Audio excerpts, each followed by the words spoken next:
Hey, it's Christine, artist in residence at Bay Ridge and Aiello. Today I'm going to briefly show you how to use dots and lines and squiggles to add visual interest to your drawings and paintings. I have a few examples. Here we have a bull, nice little blue bull, and you can see that I've used different dots, squiggles, and lines to add visual interest to my painting. It's not realistic, it's very expressive, it's decorative, it's not something you would see in real life. It's really only something you would see in visual art. Here's a flamingo, not flamenco. Same idea, lots of different little designs inside of that flamingo. You can see all these dots and lines and squiggles. Here we have a frog, and I didn't add any of the designs to the frog, but I put them in the flower. Lots of little dots and lines. And last example, Panda. And here I put the dots and lines in the panda, but also in the sky. See, all in the background. Okay, so the examples I just showed you are all watercolor and ink paintings. So I used watercolor. Just reaching over here. Watercolor, which is the water-based paint. Well, you add water to activate it.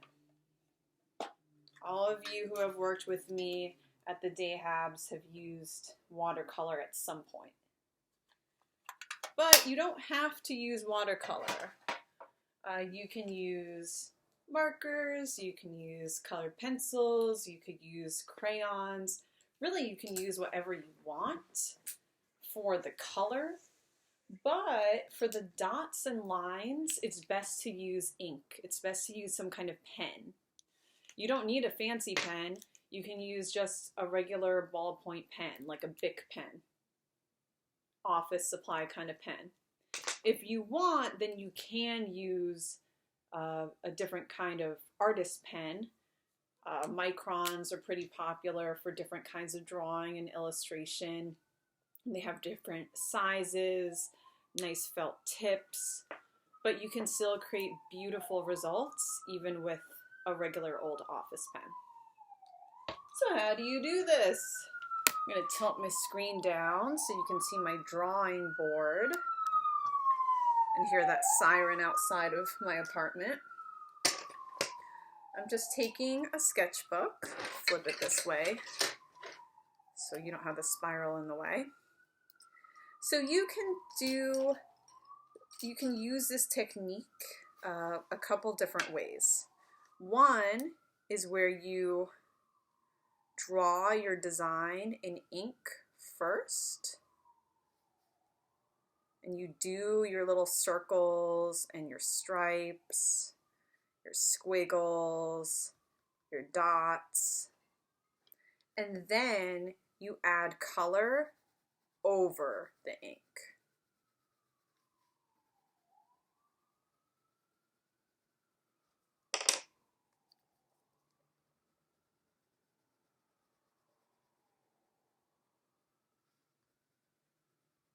Now notice you probably couldn't do this so well with a paint, like a water-based paint, like a watercolor, without this ink dripping and getting all smeary.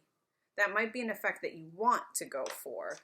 Like that is something that I actually did in the panda painting. I wanted things to be drippy and smeary, but that's not what I did with the ink in the frog painting, where the ink is much neater and in place. So it really depends on what you want to do.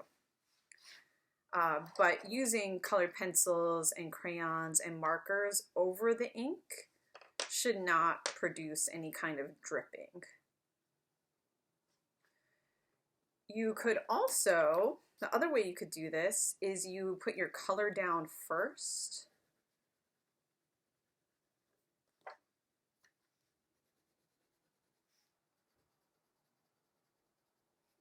And then you add your ink. So here, if you see in the colored pencil, your circles, your dots, your squiggles go on nice and easy. On the crayon, because this crayon is not so waxy, it goes on fine. But for a waxier crayon, it might be a little bit harder. The ink might not show up as well. And definitely you wouldn't want to use a fancy pen over the crayon because it's going to ruin the beautiful pen. Instead, you would want to use the ink first, like I did over here. Do your different designs, your dots, your squiggles, your lines, and then use the crayon. The only problem you might run into going this way is if you use a darker crayon, your ink might get a little bit lost, a little bit buried. It might be hard to see.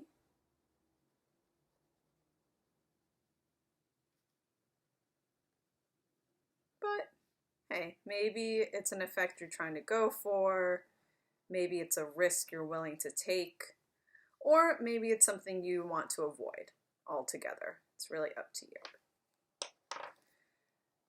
So with your ink designs, with these circles, these squiggles, these dots, you can really go as big and bold as you want, or you can do smaller, more intricate designs.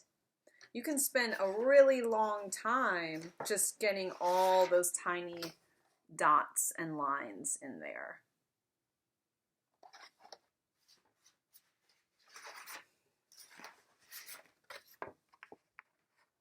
Yeah, like, especially if you use a thinner pen, it's going to take you a while to get in all of the detail. And the more intricate your design is, of course, it's going to take longer too. So you might want to go with a very structured pattern, or you might go with something looser. I personally usually prefer to go with something more spontaneous, that's just kind of all over the place. I think it tends to be more fun and more interesting. But it's really up to you. It's your artwork. So I could keep going and fill this in. And then when I'm ready to add color, add color. Now notice I'm not using watercolor paint on this paper because this is not watercolor paper. This is just regular sketchbook paper. So watercolor would not show well on this. For the paintings I showed before, I specifically use watercolor paper. So just a reminder, you need to be careful what kind of paper you use if you're going to be using paint.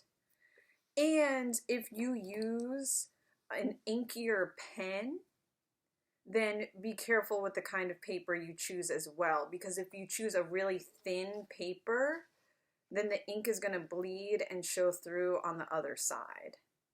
Especially if you press down and hold the ink there for a while. Just so you know. All right, well, that's all I got. See you next time.